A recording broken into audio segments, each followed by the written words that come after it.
সম্মানীয় দর্শকবৃন্দ, দেশ জুড়ে চালু হতে চলেছে নতুন আইন, জনসংখ্যা নিয়ন্ত্রণ আইন। এই আইন কবে চালু হতে পারে বা এর প্রভাব কী, সেই সংক্রান্ত গুরুত্বপূর্ণ আপডেট রয়েছে আপনাদের জন্য। বর্তমান বিশ্বে জনসংখ্যা বৃদ্ধি অত্যন্ত গুরুত্বপূর্ণ সমস্যা। তাই বর্তমানে ভারত সরকার উদ্যোগ নিয়েছে জনসংখ্যা নিয়ন্ত্রণ আইন চালু করার।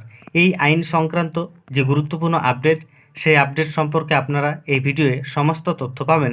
তাই ভিডিওটি স্কিপ না করে দেখুন এবং চ্যানেলে নতুন হয়ে থাকলে ছোট্ট চ্যানেলটি সাবস্ক্রাইব করে নোটিফিকেশান অল করে রাখতে ভুলবেন না। এবং যেসব ব্যক্তি ইতিমধ্যেই সাবস্ক্রাইব করে রেখেছেন তাদের জানাই অসংখ্য ধন্যবাদ।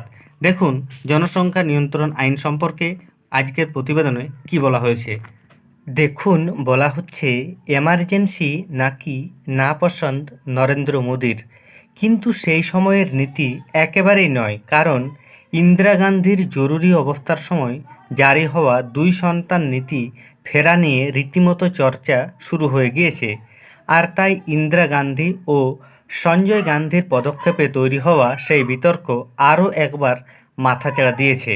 ফারাক একটাই, ইন্দিরা জমানায় এই সংক্রান্ত কোনো আইন ছিল না।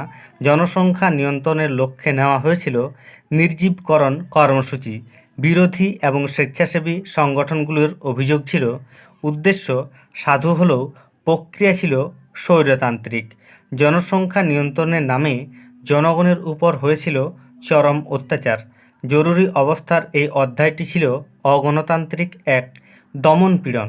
অথচ এমার্জেন্সি তথা ইন্দিরা সঞ্জয় জুটির প্রবল সমালোচক নরেন্দ্র মোদী কিন্তু এবার মরিয়া হয়ে উঠেছেন জনসংখ্যা নিয়ন্ত্রণ পদক্ষেপ নিতে। অন্তত সেই আভাসেই পাওয়া যাচ্ছে এবার নিছক নীতি নয়, সরকারি আইন আনতে চায় সরকার। অসম এবং উত্তরপ্রদেশ সরকার আগেই ঘোষণা করেছে যে তারা রাজ্যে চালু করে দেবে জনসংখ্যা নিয়ন্ত্রণ আইন।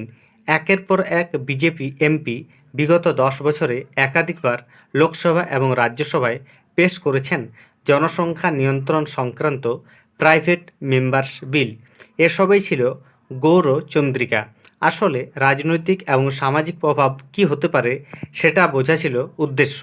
তৃতীয়বার ক্ষমতায় আসার পর জনসংখ্যা নিয়ন্ত্রণ নিয়ে কঠোর আইনও আনতে চাইছে নরেন্দ্র মোদীর নেতৃত্বাধীন এনডিএ সরকার। জনসংখ্যা নিয়ন্ত্রণ আইন আনার আগে একটি উচ্চ পর্যায়ের কমিটি গঠন করতে চায় কেন্দ্র। সরকারি সূত্রে জানা যাচ্ছে সেই কমিটির সুপারিশ এবং রিপোর্ট জমা পড়লে ওই বিল সংসদে পেশ হবে। এখন থেকে তোড়জোড় শুরু হয়েছে জনসংখ্যা নিয়ন্ত্রণ সংক্রান্ত পরিকল্পনা এবং রূপরেখা নিয়ে কেমন আইন আনা যেতে পারে তার আলোচনা। আইন কমিশনের কাছে জানতে চাওয়া হবে পরামর্শ।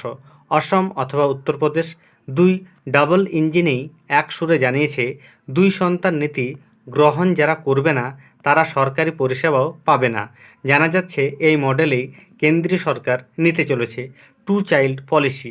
স্বাভাবিকভাবেই প্রশ্ন উঠছে, সংঘ পরিবার ও বিজেপি নেতৃত্ব যে ইন্দিরা গান্ধীকে সবথেকে বেশি সমালোচনা ও আক্রমণ করে থাকে তার নীতি শেষ পর্যন্ত গ্রহণ করতে চাইছে কেন কেন্দ্র? বিশেষ করে জরুরি অবস্থাকালীন ইন্দিরা পুত্র সঞ্জয় গান্ধী রীতিমতো স্বৈরতান্ত্রিক পদ্ধতিতে দেশবাসীর নির্জীবকরণ কর্মসূচি নিয়েছিলেন।